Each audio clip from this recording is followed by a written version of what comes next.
La espada de Damocles. Conduce Pablo Veloso.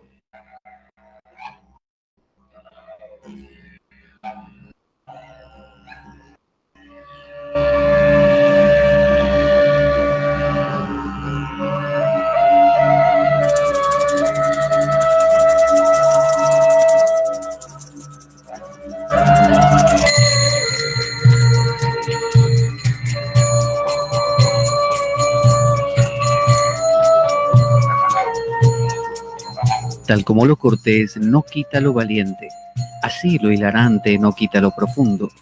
Y dado que la vida es un juego, aquí comienza La Espada de Damocles. La ficción más real que puedas concebir. La Espada de Damocles es un programa que por mera falta de objetividad cree ser diferente. Personajes mitológicos salidos de los más profundos avernos. Leyendas escabrosas y sin sentido. Curiosidades inquietantes e inútiles. Historias antiguas malversadas por nuestra incapacidad de entendimiento. Y cuentos carentes de profundo significado. También pretenderemos sin el menor éxito entender al ser humano en toda su dimensión. En suma, si quieres desperdiciar tu vida, aquí comienza La espada de Damocles, la ficción más real que puedas concebir.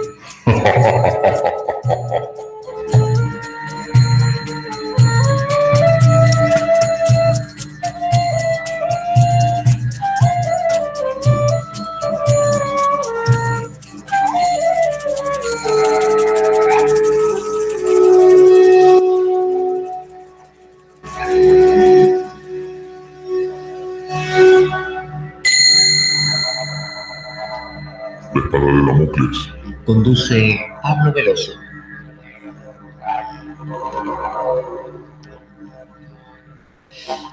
Buenas para todos. Aquí estamos otra vez en La Espada de Damocles. Soy Pablo Veloso y estábamos con la saga pendiente del Bhagavad Gita. Aquí lo tengo aquí a mano. Este es el Bhagavad Gita de Rafael. Habíamos contado que hay muchas versiones del Bhagavad Gita porque es un texto muy antiguo, lo han versionado, lo han traducido, lo han comentado, lo han distorsionado, han hecho lo que han querido con el Bhagavad Gita. Algunas versiones valen la pena, otras no mucho.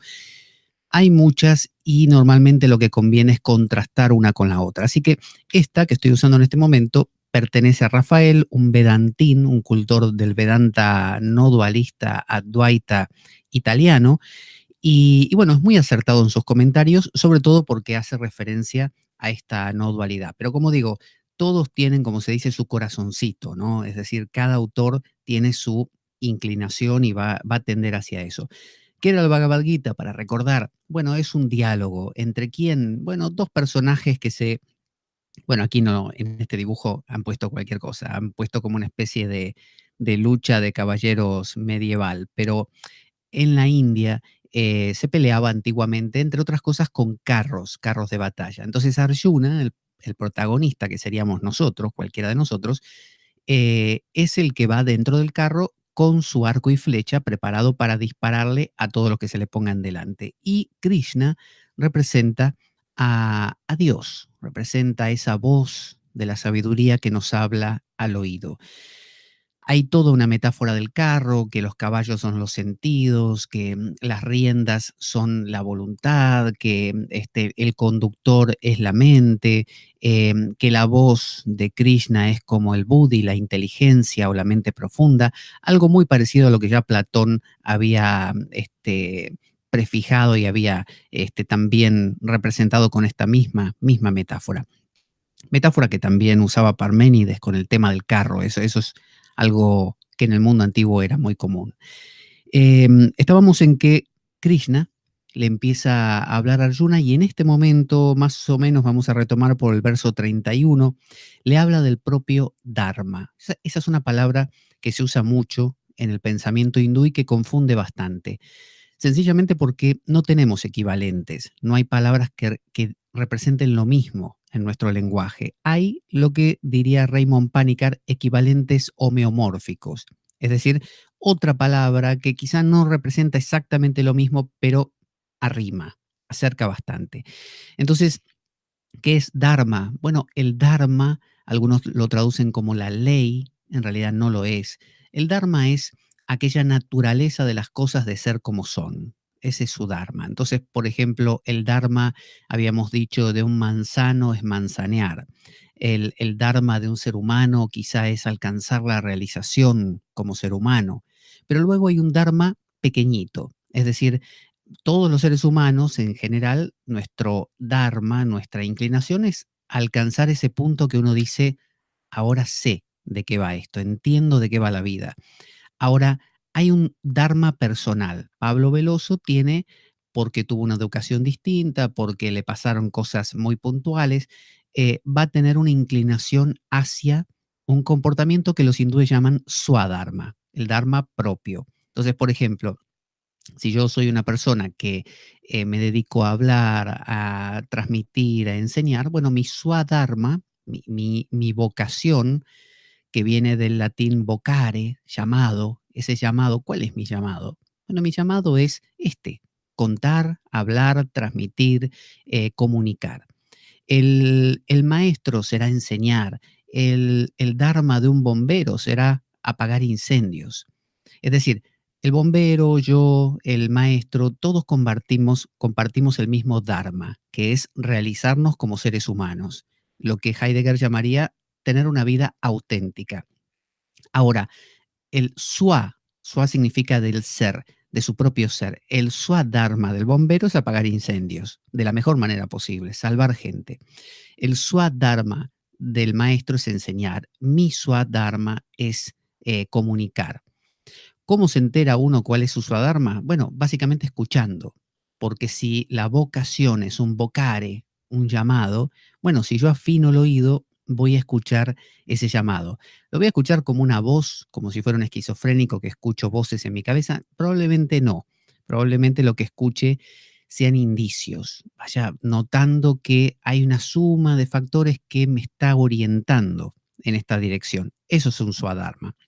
Entonces, en esta parte, Krishna le dice que como él es un kshatriya, en el verso 31 del capítulo 2, le dice, además, considerando tu propio dharma, el propio, el swadharma, no deberías titubear.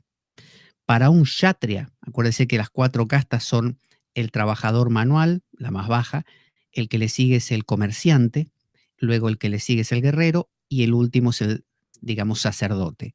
Bueno, Arjuna era un guerrero, un kshatriya. Entonces, ¿cuál es el dharma, el swadharma de un kshatriya, de todos los kshatriyas? Es luchar hasta la muerte y defender al desvalido.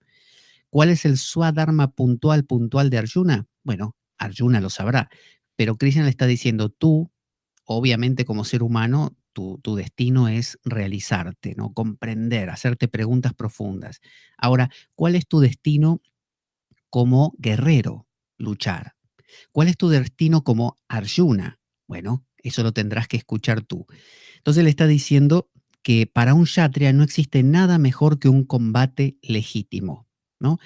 La nobleza, las reglas, los parámetros del guerrero implican que tener delante un contrincante desafiante y todo enmarcado en un sentido realmente de importancia, de que esto tiene una trascendencia, que estoy salvando a la doncella o lo que fuera, eso es lo más importante para un kshatriya.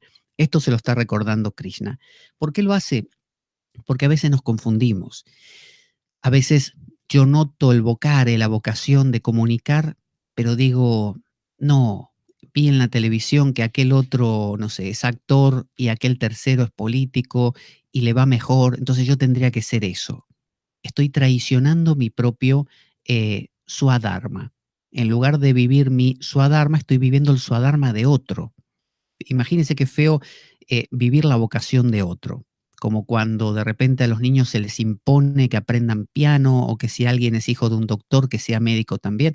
Es decir, la vocación, el swadharma, tiene que ser algo muy propio, muy propio. Entonces, como Arjuna estaba queriendo no cumplir su swadharma, estaba Krishna tratando de decirle, escúchame, cumplilo porque si no vamos a tener problemas. Hay un dicho, y se lo resumo con esto, que dice así, Dharma protege al que se refugia en él. Es decir, si te refugias en el Dharma, en el ser de las cosas, en la manera de ser de las cosas, estás protegido. Es decir, los antiguos estoicos hablaban de que la naturaleza tenía una razón, en el sentido de que era racional. Eh, por decirlo así, no racional de pensar pensamientos, sino racional en el sentido de que tiene un sentido. Entonces, ellos decían, si uno busca lo racional, mira la naturaleza sobre todo, como Thoreau, cuando escribió Walden, y hablaba de que me fui a los bosques, que esto se representa bastante en el Club de los Poetas Muertos o la Sociedad de los Poetas Muertos, donde leen esta literatura y por eso se van a los bosques a mamar justamente de la naturaleza misma. Es como decir que uno empieza a mirar los pájaros, el cielo, las nubes, los animales, y empieza a inteligir, a entender que todo eso tiene un sentido, y que si yo me pliego a ese sentido, voy a vivir de una manera más armónica. Ese sería el Dharma. Entonces, luego tengo que ver cuál es mi Swadharma. Si no lo cumplo, estoy haciendo adharma, es decir, no dharma, lo contrario. Y si estoy en estado de adharma, hago algo adármico en contra del sentido de las cosas, bueno, estoy siendo lo que Heidegger llamaba un hombre inauténtico. Si soy inauténtico significa que no vivo de acuerdo, acorde a lo que la vida me pide como ser humano y como Pablo Veloso. Entonces aquí Arjuna está siendo criticado por Krishna porque, en el verso 31, porque Arjuna se quiere ir del campo de batalla. Es decir, sabe que es un guerrero y no quiere pelear. Es como si usted fuera una mamá y no quiere ejercer de mamá.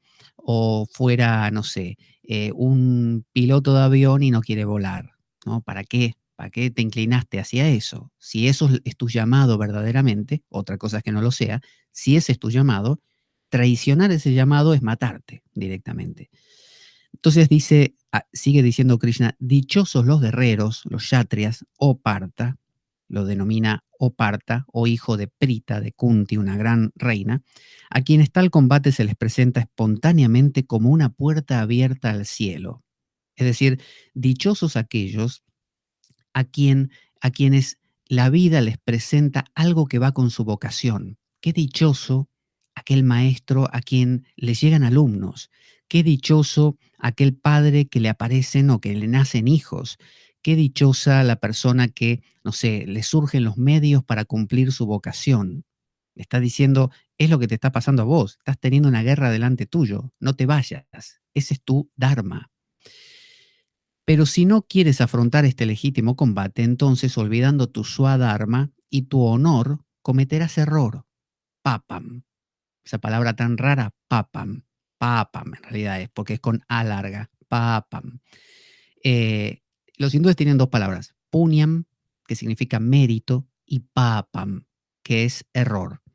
La palabra pecado, en griego, se dice hamartia. Hamartia significa que uno le dispara a una diana y le erra, yerra, digamos, ¿no? No le pega, no le da. Entonces, eso es pecado. Pecado no es que no cumpliste los mandamientos. Pecado es que estás viviendo una vida inauténtica, estás traicionando tu swadharma. Eso es pecado. Entonces le está diciendo Krishna, si tu llamado como ser humano es alcanzar esa comprensión de qué hago aquí y no lo haces, eso es papam. Y si en lo más pequeño eres un guerrero y no peleas encima, más papam.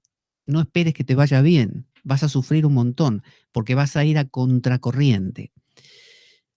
En el 34 dice, además la gente, Bhutani, los seres, siempre hablarán de tu deshonra. Y para un hombre de honor, la deshonra es peor que la misma muerte. ¿Qué quiere decir la deshonra? No es la deshonra que te den con un guante en la cara como en la época de los duelos y te deshonren, ¿no? Con eso y tengas que recuperar tu honra, no sé, peleando. La deshonra es bajarte del estado de humano. Cuando dejas de ser humano, cuando dejas de estar en la vida auténtica, cuando dejas de estar en esa vida superficial, eh, es decir, cuando no te enganchas con la vida superficial, de correr tras el próximo deseo, estás en una vida auténtica, estás honrado, honras a tu principio, honras a tu ser. En el momento en que te caes de ese pedestal, ¿no? Por alguna razón, y te enganchas con cosas que son superfluas, pasajeras, insatisfactorias, ahí empieza la decadencia. Y ahí empieza justamente la deshonra, que dice que es peor que la muerte. Porque, ¿sabe por qué? Porque, según diría Epicuro, una vez que uno está muerto, está muerto. Ya está, no te preocupas más. Pero vivir en estado de vida inauténtica duele, duele. Cuando sabes que tenés que hacer algo, cuando sabes que tu dharma es tal cosa, cuando sabes que tenés que, no sé, realizar tales actividades porque te nacen, son tu vocación, y no lo haces, bueno, ahí estás sufriendo. Y sufrís toda la vida. Y no solo sufrís, sino que haces sufrir a los que tenés alrededor. Porque una persona infeliz genera infelicidad también en su entorno, por desgracia, porque podría quedarse solo en esa persona, pero no lo hace. Entonces dice, los guerreros en sus grandes carros creerán que por miedo has rehuido el combate y de la estima que te tenían pasarás a encontrarte con su desprecio. ¿Quiénes son estos grandes guerreros? Bueno, acuérdese, toda este Bhagavad Gita es una gran metáfora de nuestra búsqueda de ese Krishna, de ese ser trascendente. Y los grandes guerreros del bando de Arjuna eran las grandes potencias que uno tiene que pujan o pugnan por llegar a ese estado. Y los grandes guerreros de los contrarios, de los Kauravas, son dentro de las malas tendencias, por lo menos las más potentes, también que van en esta dirección.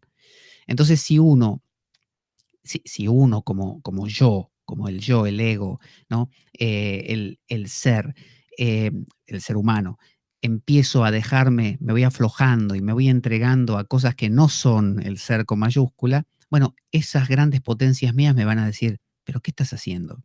¿No era que íbamos en aquella dirección? ¿No veníamos bien? ¿Qué estás haciendo?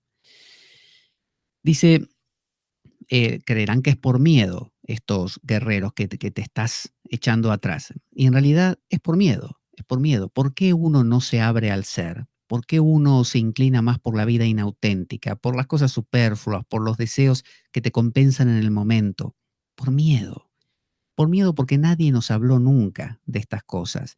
No nacimos ni en una cultura tribal, no nacimos en una cultura ancestral, con una tradición antigua. Nacemos en una cultura moderna del siglo XXI, con todos los valores ausentes, directamente, ni siquiera trastocados, ausentes. Em, con una ansia de consumir y de producir infinito, esa idea de progreso sin fin, de conquista del espacio, y un nulo entendimiento de uno mismo. Entonces, desde ese punto, es aterrador, aterrador no ser el Pablo Veloso que cumple con las cosas que tiene que cumplir y es lo que se espera que sea, ¿no? Entonces, tus amigos dirán, tus enemigos, dice, te dirán palabras indignas e injuriosas, desacreditando así tu valor. ¿Podría haber algo más doloroso que esto? Fíjese cómo Krishna le está dando donde más le duele. Le está diciendo, estás traicionando tu propio principio, te vas a convertir en algo que no sos, vas a sufrir toda la vida, vas a hacer sufrir a los demás y hasta tus enemigos, hasta esas tendencias que uno dice, son las peores que tengo, pero dentro de lo peor son lo mejorcito de lo peor. Hasta esas que pertenecen a las peores, hasta esas van a criticarme por dejar de caminar en esta dirección. O sea, ¿hasta dónde voy a llegar? ¿Qué tan rastrero puedo llegar a ser? Si mueres, obtendrás el cielo. Victorioso gozarás la tierra. Así pues, yérguete para luchar resueltamente, oh hijo de Kunti. Le está diciendo, dale, movete, levántate de ese asiento, ponete en marcha, naciste para ser vos, ¿no? Ningún otro. Al universo, si no hicieras tu parte, le faltaría algo. Tu parte puede ser la más simple del mundo, pero si no la haces, el universo entero dice, acá falta algo. Falta Juan Pérez que cumpla su vocación. Estamos todos esperándolo. Esto es lo mismo. Entonces, Krishna está queriendo tocarle esa fibra como diciendo, no seas miedoso, no seas flojo, vamos, ¿no? Ponete en marcha. Igualmente, ahora entra otra etapa. Fíjese, ahora le va a hablar de la actitud que tiene que tener el sabio. Hasta ahora lo venía asusando, es decir, lo que le dijo fue como como tratarlo de blando, de blandengue, para que se ponga las pilas. Ahora que más o menos cree Krishna que Arjuna se encauzó y lo está escuchando, le agrega, igualmente ecuánime en el placer y en el dolor, en la ganancia y en la pérdida, en la victoria y en la derrota.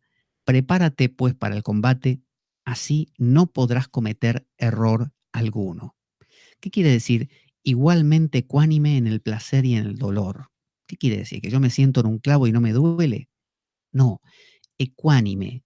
Igualdad, equa, viene de igualdad de ánimo. Es decir, que mis emociones no sean perturbadas por lo que pasa. Yo me puedo sentar en un clavo y una vez que me duele y me doy cuenta que me senté en un clavo, puedo hacer un mundo de eso y emocionalmente deprimirme y criticar al Estado si quiero, ¿no?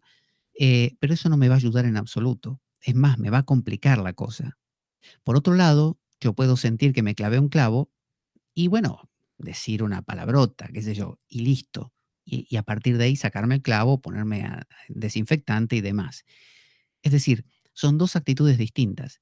Entonces le está diciendo que el verdadero guerrero de la vida entera es como decían los antiguos de la filosofía helénica, decían la ataraxia, es decir, la imperturbabilidad, la ataraxia, la apateia, decían los primeros cristianos, que es la apatía, sin patos, sin sentimiento. Y eso no quiere decir que uno se vuelva en una especie de, se convierta en un robot que no siente nada. No, no, apateia o apatía y ataraxia significan que sí te preocupas por las cosas, que sí pones energía en cada cosa que vas a hacer, que sí sentís, pero que no haces un mundo de cada cosa, que no te excedes. Entonces, si alguien te ofende, los estoicos enseñaban todo un arte de cómo, cuando te viene la situación, quirúrgicamente deshacerla, desmantelarla para que no tenga el peso que podría haber tenido y que tu estado interior se mantenga, si no es incólume, por lo tanto, por lo menos cerca. Entonces, esto es lo que le propone Krishna. Le dice que el guerrero tiene que ser igualmente ecuánime en el placer y en el dolor, en la ganancia y en la pérdida, en la victoria y en la derrota. Prepárate pues para el combate, así no podrás cometer error alguno. ¿Quién comete error? ¿Cómo sé que cometo un error, por ejemplo? ¿Cómo sabe usted que comete un error? Normalmente, para saber que cometemos un error, tenemos que tener un plan. Si yo tengo un plan y digo, hoy lo que voy a hacer es tal cosa y tal otra, y cuando entre en la tienda tal, voy a decirle al dependiente tal cosa, y supóngase que voy y cuando le tengo que decir no lo digo o no lo hago bien, y vuelvo a casa y me recrimino y me digo, ¿por qué? ¿Por qué no le dije lo que le iba a decir y cómo se lo iba a decir? Tendría que haber, esto quiere decir que tenía un plan. Pero imagínese que usted vive sin plan, que va, como se dice, de momento a momento, ¿no? Cada cosa que va pasando, usted va actuando. Tiene planes, obviamente, hace planes. A las 3 de la tarde me encuentro con un amigo. Bien. Pero no lo tiene tan meticulosamente armado y con esa idea perfecta de que la cosa me tiene que salir como yo lo pensé hasta el detalle, ¿no? Decía, por ejemplo, Epicteto o Marco Aurelio, no me acuerdo, que si uno va a los baños públicos de Roma y espera que nadie lo salpique, uno es un loco, ¿no? Porque alguien te va a salpicar siempre. Y si cuando te salpican te enfadas, directamente sos un tarado, porque si sabes que en el baño público te van a salpicar y vas pensando que no te van a salpicar, es ser tonto, es garantizarse un enfado. Entonces, para poder mantener esta ecuanimidad, justamente se trata de no hacer planes hasta el punto que las cosas cuando no salen como las tenías pensadas, te perturben. De esta manera no hay error, no hay un me equivoqué, hay un hice lo mejor posible. Como no tenía plan, el mejor posible es lo mejor que pudo ser. No tenía plan. Si yo digo, tengo que sacarme un 10 en el examen y me saco un 9, fallé. Entonces me siento mal y pierdo mi estado de equilibrio emocional. Pero si yo digo, voy a dar lo mejor posible en el examen y me saqué un 7 y aprobé, eso es. no hay problema, no me perturbe. Eso le está proponiendo. En la India eso se llama Nishkama Karma. Fíjese qué palabra. Si usted va a una reunión, por ejemplo, y quiere llamar la atención, pone a todos en ronda alrededor suyo y les dice, ¿a que no saben qué significa Nishkama Karma? Y con eso tiene para ser el as de la fiesta toda la noche. Nishkama significa Nish, sin, Kama, deseo, como Kama Sutra, deseo. Entonces, actuar sin deseo quiere decir que actúo sin esperar que la cosa salga exactamente como la planeé. Actúo dando lo mejor de mí y punto. Entonces, por eso le dice, así no cometerás error alguno. La enseñanza, dice en el verso 39, Buddhi, inteligencia, conocimiento, que te he transmitido es la del Samkhya. Aquí Krishna le está contando que lo que le está transmitiendo es el Samkhya. El Samkhya es una filosofía muy antigua de la India. Algunos dicen que es pre-Arya, pero en este caso se usa la palabra Samkhya como sinónimo de conocimiento, como sinónimo de el yoga, ¿no? El modo de reconectarse con, pero desde el conocimiento. Estaba mirando el chat y aquí está Mar, a quien le mando un beso muy grande. Gracias por estar ahí, Mar. Quien quiera escribir en el chat puede escribir, que voy mirándolo de vez en cuando y si hay alguna pregunta, la contesto. Entonces le dice, te estoy enseñando el Samkhya, es decir, te estoy enseñando a pensar, te estoy enseñando la sabiduría, te estoy enseñando las cosas profundas, como quien dijera, te enseño filosofía. Escucha también lo que respecta al yoga. Lo que respecto al yoga voy a decirte, penetrando en este conocimiento, sabiduría, las dos cosas, o parta, romperás las cadenas del karma. Le está diciendo, si quieres romper las cadenas del karma, es decir, vivimos atados al karma, atados a la acción. Karma quiere decir acción. Entonces, esa raíz del karma, kri, esa raíz, bueno, viene de acción. Entonces, estamos atados a la acción, no actuamos libremente. Actuamos con un plan prefijado, esperando cosas, no salen como queremos, nos ponemos mal. Por lo tanto, para nosotros actuar es sinónimo de sufrimiento. Entonces, Krishna le está diciendo, mira, te voy a dar la clave de cómo salir del problema del sufrir al actuar. Y para eso te voy a dar una doble enseñanza. La enseñanza teórica, el Samkhya, que tiene que ver más con que te observes y reflexiones, y la enseñanza del yoga, que es más práctica, pero no habla del yoga de las posturas. El Hatha Yoga, yoga de las posturas, vino muchos siglos después. Ahora Krishna le está hablando del yoga en el sentido de unión. Cuando uno dice religión, religar, religare, significa justamente unir. Entonces, aquí lo usa en el mismo sentido. Entonces, dice en el verso 40, en ello no se pierde ningún esfuerzo, ni hay dificultad alguna. Incluso un poco de esta práctica te aleja del temor. ¿Se acuerda eso de los evangelios que dice, Jesús decía, mi yugo es suave, ¿no? y mi carga llevadera? Es decir, este camino que le propone Krishna es un camino simple, no es un camino complicado. No nos está hablando de que tenemos que subir al Himalaya y desde ahí, no sé, entonar cierto mantra en una postura determinada en una época del... No, nos está hablando de cosas muy cotidianas, muy simples de aplicar, como esto de no tener un plan prefijado hasta el milímetro como para después uno que se frustre. Dice, mediante ella, mediante la práctica, o regocijo de los kuru, ¿no? Le está hablando de que ahora lo está enalteciendo, como diciendo, vamos, que sos un grande. La mente concibe una única resolución, mientras que la mente de los irresolutos tiene ramificaciones sin fin. Fíjese, está hablando de que aquella persona que está en este camino está unida. La persona que no está en un camino de comprensión, de autoobservación, está toda disgregada. El drama de nuestro tiempo tiene que ver con la escisión. Está la ciencia, la religión, por otro lado está el arte, por otro lado está, no sé, la teología. Es decir, va habiendo facciones, ¿no? Todo separado. Y dentro nuestro pasa lo mismo. Por un lado quiero una cosa, por otro lado quiero otra, me peleo conmigo mismo. A veces lo exteriorizo y me peleo con los demás porque en realidad me estoy peleando conmigo. a través de los demás. Entonces está diciendo que la persona que está en este camino, dice, eh, la mente de los que está en este camino, este Dharma del yoga y del Samkhya unidos, de la teoría y la práctica, tiene una única resolución. ¿Cuál es la única resolución que tiene una persona en este camino? Alcanzar el ser, alcanzar la realización como ser humano, comprender qué es, pero no desde lo intelectual, sino serlo, ¿no? Tocar ese silencio y que te cambie. Punto. Eso es todo. Lo podés llamar Dios, lo podés llamar el misterio, lo que quieras.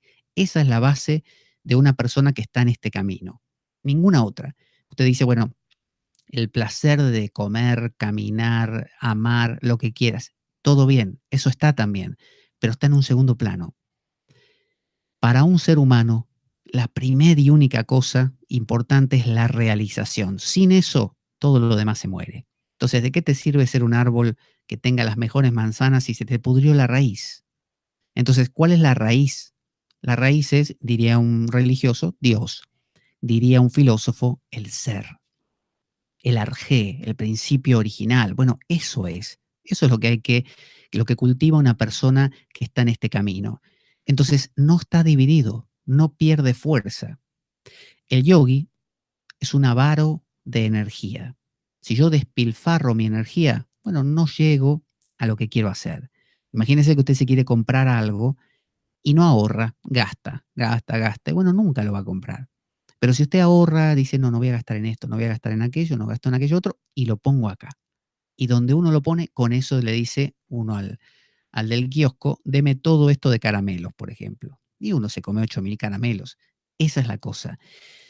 Esa avaricia, ese ser avaro de energía egoísta, no perder esa energía, lo digo así para que suene entendible, pero no se trata, no sería egoísmo. Sería preservación, sería una inteligencia, una búsqueda racional de un propósito. Bueno, eso es lo que tienen los que siguen este camino. Y los que no, son irresolutos, o sea, no tienen ninguna resolución, no se resuelven en ninguna dirección, no se abren para nada.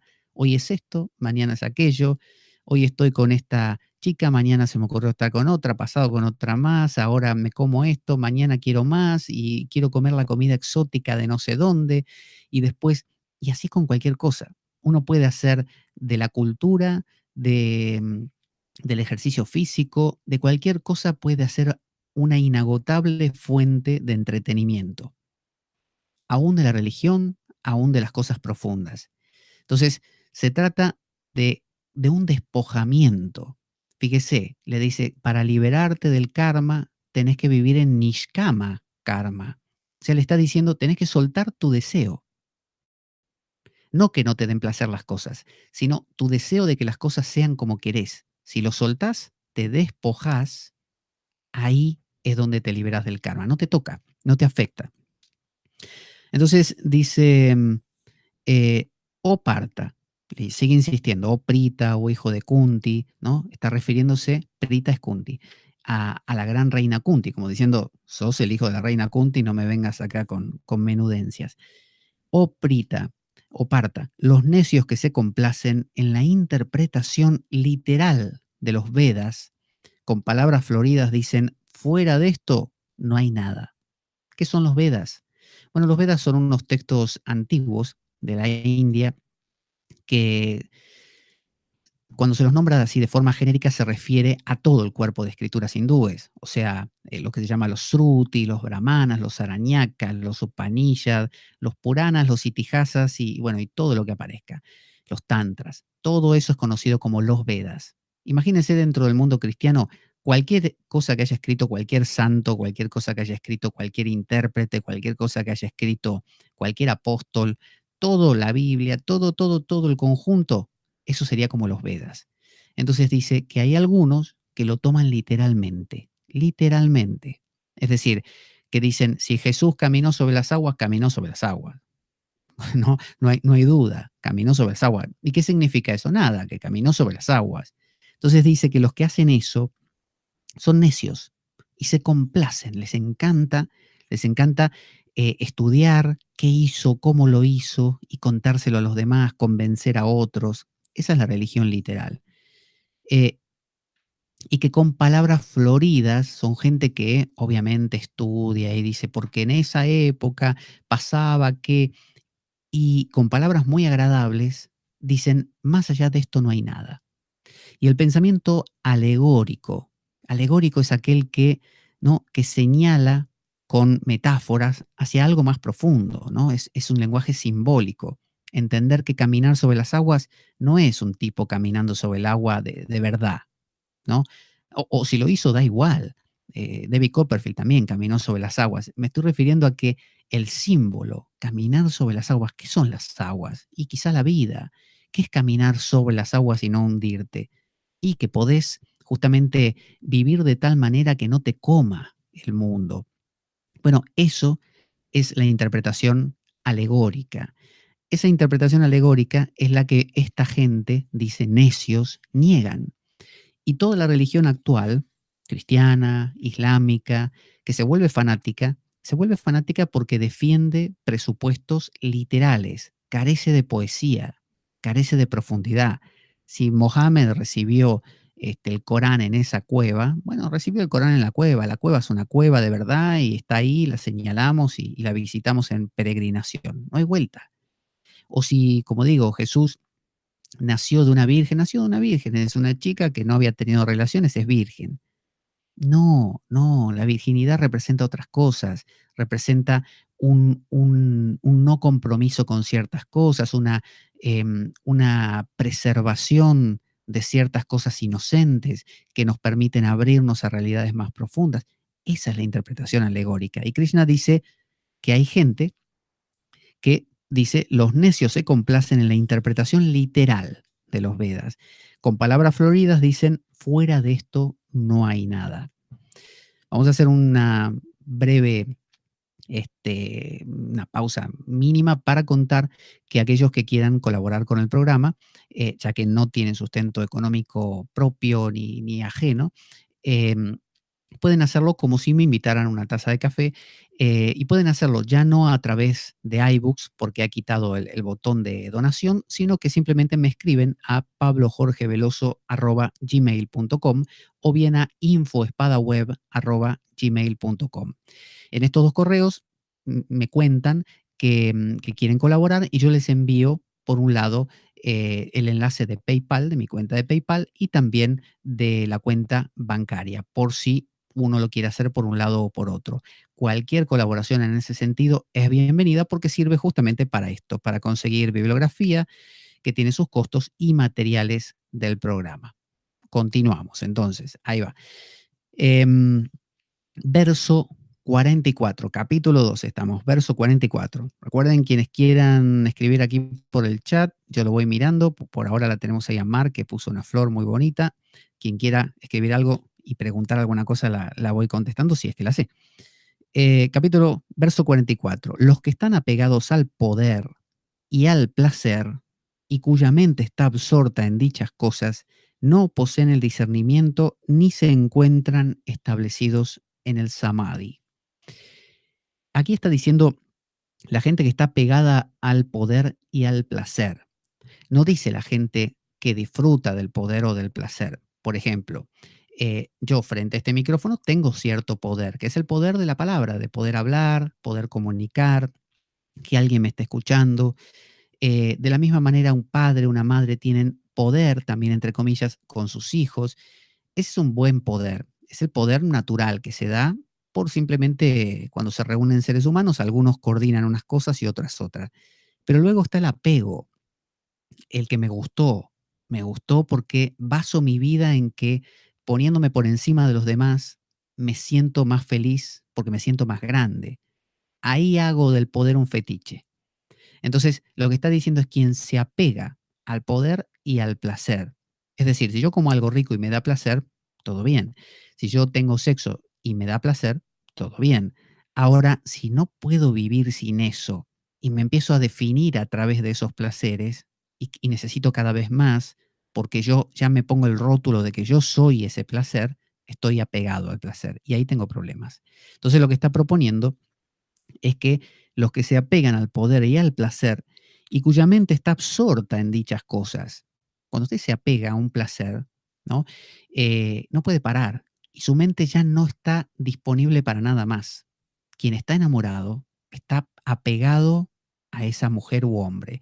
Quien está entusiasmado con algo no puede pensar en otra cosa. Esa es la cosa. Bueno, cuando eso nos pasa, nuestra mente pierde la capacidad de discernir. Por eso el sabio se dice, su mente es como un espejo. Fíjese qué buena metáfora, que no es mía, obviamente. Su mente es como un espejo, lo refleja todo, pero no se queda con nada. Entonces, usted pone frente a un espejo un sándwich apetitoso, el espejo lo refleja, pero no se le queda pegado. Usted le pone frente al espejo un hombre o mujer bonitos y atractivos y los refleja, pero no se quedan pegados. De la misma manera puede reflejar lo que sea. Imagínese usted yendo por la vida, pudiendo disfrutar de cosas, pudiendo ejercer posiciones de poder, como, no sé, el gerente del banco o lo que le toque ser, y no quedar apegado a ello. Esa es la cosa, no estar apegado a ello, no depender de ello, no estar absorto. Cuando alguien está absorto está, imagínense a alguien así como con la boca abierta, como pendiente de, bueno, no estar así, con nada, nada que te capture, que puedas moverte, como se dice, como pez en el agua por las distintas situaciones y nada te mantenga ahí como dominado. Aquí ponen, hay unos comentarios aquí en el chat, Mar Boreal, de nuevo, Mar pone unos buenos amigos, debate, o sea que no crees que Jesús es hijo de Dios. Yo dije con compunción, dice Mar, pues mira que no me importa, solo me interesa su mensaje. Y dijeron, pues entonces, está bien, está contando Mar que le pasó en un debate que ella dijo justamente eso, de que no cree en la, ¿eh? En la realidad literal de Dios. Yo aprendí esto, que no hace falta negar la literalidad, que se puede trascender la literalidad, pero incluyéndola. Es decir, decir que Jesús caminando sobre las aguas es una metáfora que nos cuenta un montón de cosas aplicables a nuestra vida, no inhibe, ¿no? No imposibilita la otra opción, que es de que Jesús realmente haya existido y quizás hasta caminado sobre el agua. Entonces, Krishna, por ejemplo, no tenemos indicio de que haya existido, pero si lo pudiéramos encontrar, el indicio, no cambiaría nada en realidad. Pero decir que Krishna es una gran metáfora de la tradición hindú, y Krishna y Arjuna y todo este diálogo, no inhibe que aparezca alguien y diga, hicimos una excavación arqueológica y encontramos un tipo que era Krishna y lo encontramos a Arjuna al lado, charlando, ¿no? Hechos piedra, petrificados. Genial, genial. Las dos cosas coexisten. De hecho, dentro del cristianismo hay todo un estudio, por ejemplo, como el que hace John Mayer, un estudio de la historicidad de Cristo para ver su comportamiento, pero paralelamente no hay que perder la alegorización de las cosas. Em, dice Mar, también soy hija de Dios, dije y empecé a reír mucho. Guadalupe Jiménez dice, muchas gracias Pablo, saludos, saludos, muchas gracias. Continuamos entonces, a ver, estamos... dice que no se pueden establecer en el samadhi, ¿no? Voy a beber un poco de agua. ¿Sabe lo que es el samadhi? Sama significa todo unido, ¿no? Sama, todo. O completo, unido, como si uno abrazara cosas y las hiciera una. Y di viene de la palabra dharana, ¿no? Concentración. Entonces imagínese una concentración, pero que en lugar de estar en una cosa, está en todas. Una persona en samadhi es una persona que depende, tiene distintos grados y nombres, pero para hablar genéricamente podríamos decir que estar en estado de samadhi es que usted no es absorbido por nada en particular, ¿no? Usted es como el espejo ese que hablamos, que puede ir por todas partes y en todas puede usted preservarse y a la vez relacionarse con esas cosas. Entonces, todo para usted tiene un valor similar. Es como una suerte de panteísmo de Spinoza, una cosa así, ¿no? Donde todo le habla de ese silencio o de ese Dios, y usted puede disfrutar de todas esas cosas, pero ninguna es excluyente. Ninguna es el lugar donde está toda la divinidad o todo el silencio está acá. No, no, usted en todo lo encuentra. Y usted me dirá, bueno, que entonces me da igual que me peguen, que me regalen un ramo de flores. No, no le da igual. Pero sabe que todas estas cosas le pueden dar placer y dolor, pero en el fondo son lo mismo, ¿no? Se conecta con la esencia de las cosas. Entonces, dice, los Vedas, dice Krishna en el verso 45 del capítulo 2, hablan de los tres gunas, pero tú, oh Arjuna, libérate de las tres cualidades y de los pares de opuestos. Mantente firme en sattva, libre del poseer y del acumular, amo y señor de tu verdadero Atman. ¿Qué es Atman? En la Argentina había una marca de planchas, creo que era, o de electrodomésticos, se llamaban Atma, pero no con la N final, Atma, ¿no? Y creo que también hay una cerveza que por ahí se llama Brahma también, así que están los hindúes por todas partes. Entonces dice, los Vedas hablan de los tres gunas, o sea, las escrituras hablan de que hay tres modalidades, y habla de los hindúes, pero imagínense dentro de lo cristiano, Padre, Hijo, Espíritu Santo, ¿no? La astrología tiene cardinal fijo inmutable, Hegel, el filósofo, tiene esta triple división de tesis, antítesis y síntesis, es decir, esta idea de que siempre hay tres, ¿no? Está un polo, el otro y el medio, básicamente. Entonces uno dice, estoy contento, triste, y en el medio ni fu ni fa, ¿no? Entre medio. O hay un hombre, una mujer y el hijo, ¿no? El resultado. Dos personas y lo que resultó, el proyecto.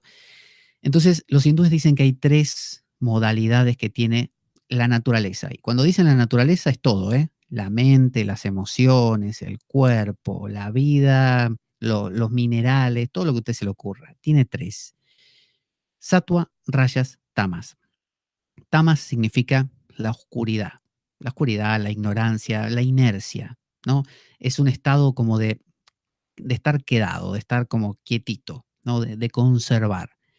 Luego viene rayas, que es el estado de hacer, ¿no? De movilidad, de actuar todo el tiempo, de moverse. Viene de rakta, la sangre, ¿no? Moverse, moverse, mucha pila. Y luego viene sattva. Y sattva viene de la raíz sat, lo verdadero, la verdad. Entonces tiene que ver con un equilibrio, es el equilibrante, ¿no? Entonces, la energía de la vida tiene momentos donde empieza algo, ¿no? Luego momentos donde se va estabilizando y finalmente un momento donde eso cambia a otra cosa. Usted inicia un estudio, no sé, en la facultad se apunta, eso es rayas. Después de un tiempo empieza a cursar, empieza a ver que es medio densa la cosa, que tiene que estudiar cosas que no le gustan, que tiene que levantarse temprano, y eso empieza como a sentarse, eso está más. Y finalmente viene el momento donde usted se replantea, producto de todo esto, lo que está estudiando, cómo lo está llevando, y o bien hace un vuelco, un cambio, y sigue con lo mismo, pero transformando algo, los hábitos de estudio, quitándose asignaturas porque se puso muchas, o bien lo abandona y pasa a otra cosa. Eso es sattva.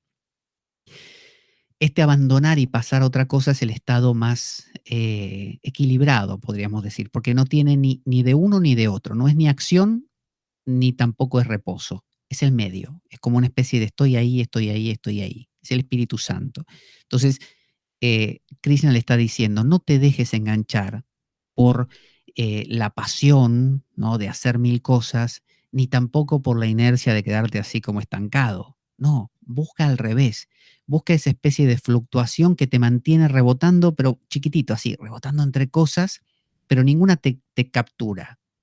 Nietzsche, en su Zaratustra, decía que hay tres estadios también, el de más abajo, el de tamas, el de estar estancado en tal caso, él lo conectaba con la figura de un camello, ¿no? Porque el camello come a veces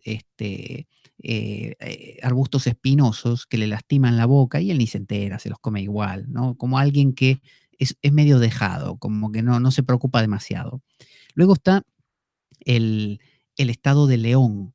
decía Nietzsche, el estado del león. ¿Cómo es ser león? Bueno, rugir, cazar, tener metas, saber lo que querés, ser un triunfador en la vida. Cuando sos camello, sos masa, uno más. Cuando sos león, no, sos el lobo de Wall Street, ¿no? Tenés ahí una cosa que buscás puntualmente, quiero esta casa, quiero esta persona, quiero esto, quiero llegar a... Ese es el león. ¿Es mejor el león que el camello? Y sí, por eso Krishna le enseña a Arjuna que es un kshatriya y un guerrero está basado en rayas, en la pasión. Es un león, un guerrero es un león.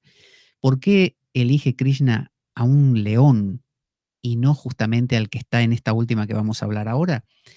Porque el que está en un león es el único capaz de salir del adormecimiento. Al camello vos le podés hablar un año, le podés contar lo que se te ocurra y te va a decir todo que sí, pero después no va a hacer nada. Se va a quedar en esa inercia de, y bueno, es muy difícil, nadie lo hace lo que me contás.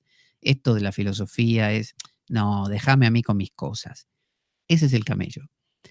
El león es el tipo que tiene avaricia, ambición, es el tipo que quiere llegar, es el tipo que quiere más, quiere ser diferente, mejor, tener más dinero y llegar a la cima para que todos lo aplaudan. Ese tipo podés torcerlo para el lado de una búsqueda más profunda, porque ya tiene la energía. Es cuestión de dirigirla, nada más. Es decir, el mismo cuchillo puede salvar una vida como un bisturí o matar como un puñal. Entonces, eh, pero tiene la capacidad potencial de hacerlo, ¿no? De clavar. Bueno, el que es un kshatriya, un guerrero, tiene esa capacidad. Entonces, ¿cómo se llega a sattva? A través de rayas. Es decir, tenemos que realmente mover la vida. Y cuando tenés, como decía el Apocalipsis, escupo a los tibios. No me gustan los tibios, me gustan los calientes, los tipos, y mujeres obviamente, genéricamente, tipos que eh, ponen todo para lograr lo que quieren. Bueno, a ese lo podés llevar. Entonces hay un montón de historias de reyes, ¿no? Príncipes, que son los que alcanzan, ¿no? O sea, salvar a la princesa, a rescatar la joya. Siempre son estos príncipes, porque son valientes, son valientes. Así sea un Frodo. Fíjese que Frodo no sería el caballero o el guerrero, pero era más valiente que otros. Entonces tenía fuego. Pero Krishna le dice, no te quedes ahí, no te quedes en el león, convertite en niño. Sattva es niño. ¿Qué hace un niño? Y un niño no es capturado por nada. Uno dice, bueno, mira, está enganchado con ese cochecito de juguete. Y al rato te lo tiró y no lo toca nunca más. No le importa. Oh, mirá, este es el amigo del alma, ahora está con este chico, está encantadísimo, son amigos inseparables. 2 semanas después no se ven nunca más y viven al lado, no les interesa.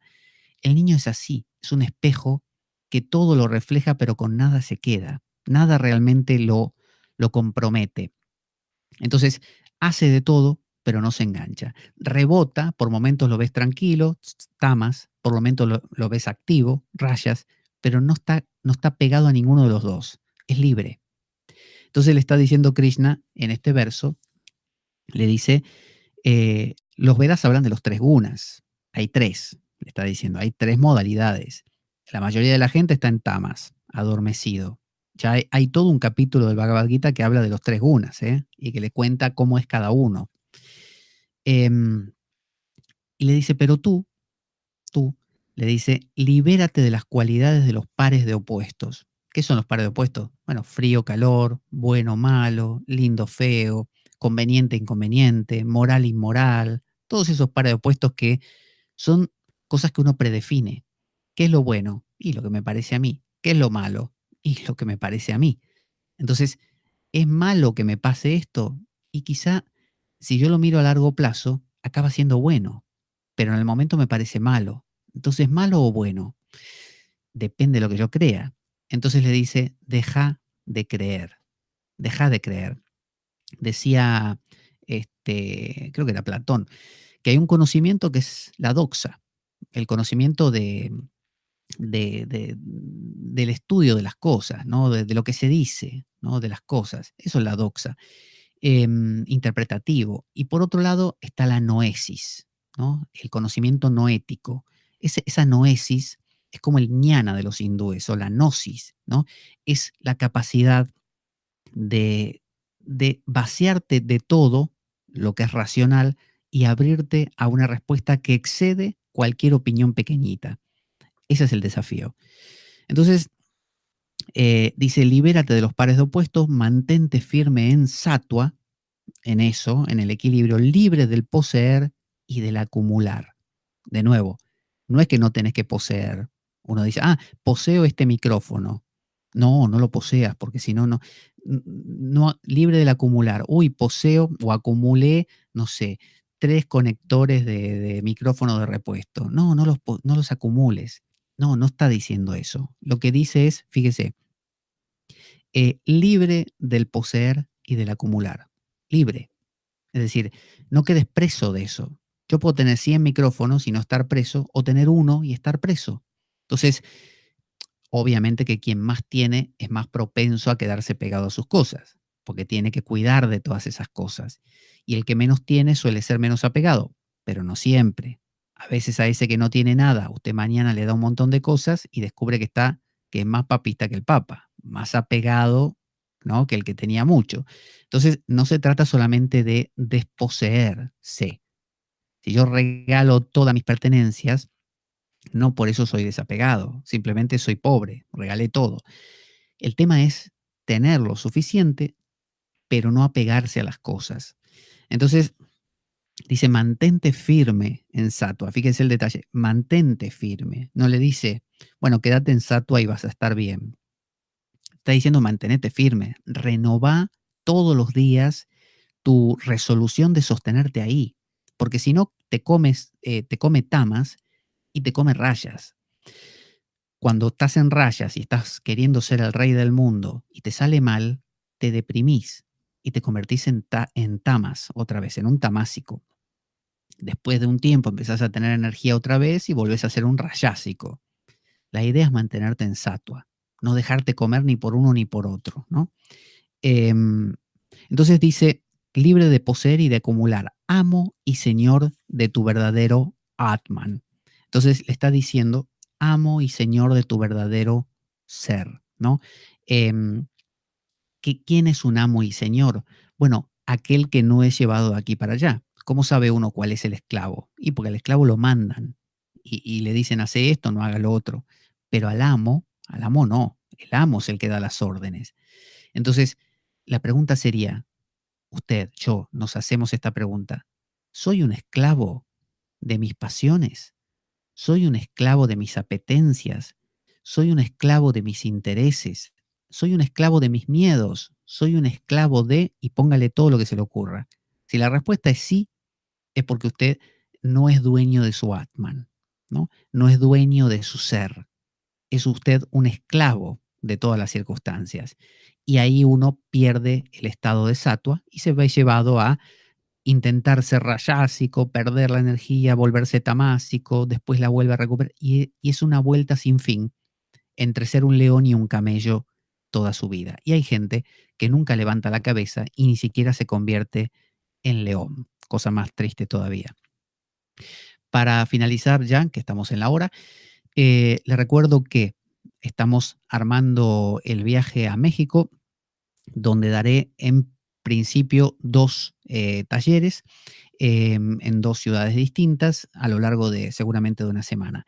Serán de reordenamiento vital y quiero aclarar rápidamente las diferencias que hay. El reordenamiento vital es una técnica, un modo de trabajar, ya sea individualmente o grupalmente. Individualmente son las sesiones que están disponibles para todos los que quieran comunicarse vía Skype, donde la persona consultante y yo nos encontramos y hablamos así en privado, donde yo a través de preguntas y otras técnicas ayudo a que esa persona vea sus problemas y sus bloqueos de una manera nueva y pueda ir resolviendo esos atascos que normalmente se resuelven muy bien y pueda dar esos pasos que buscaba dar. Por otro lado, el reordenamiento vital grupal tiene que ver con que todos los seres humanos funcionamos bajo los mismos parámetros y que un Séneca, un Epicteto, un Platón, un Shankara, han escrito, han dejado sus enseñanzas, y esas enseñanzas hablan de todos nosotros. Todos nos vemos ahí reflejados.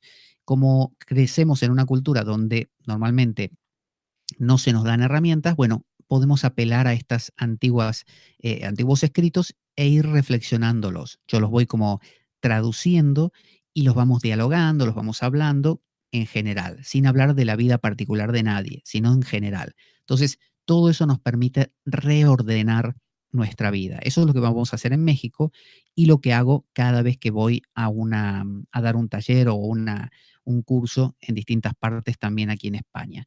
Es explorar un texto, extraer las perlas que tiene ese texto, ver cómo esas perlas nos sirven para nuestra vida y cambiar nuestra vida aprovechando eso, que puede ser una perlita que saco de este texto, otra perlita que me gustó del otro, y voy configurando una vida más armoniosa.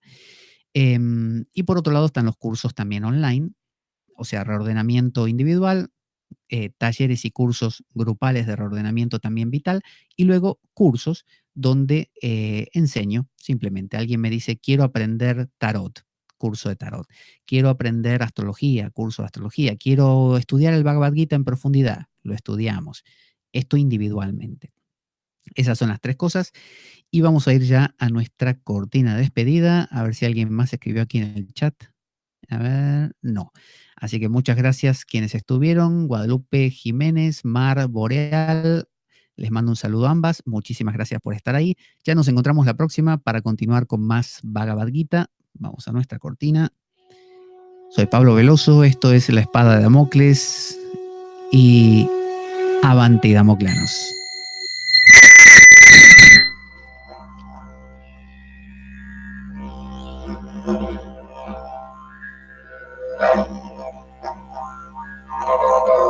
La Espada de Damocles. Conduce Pablo Veloso.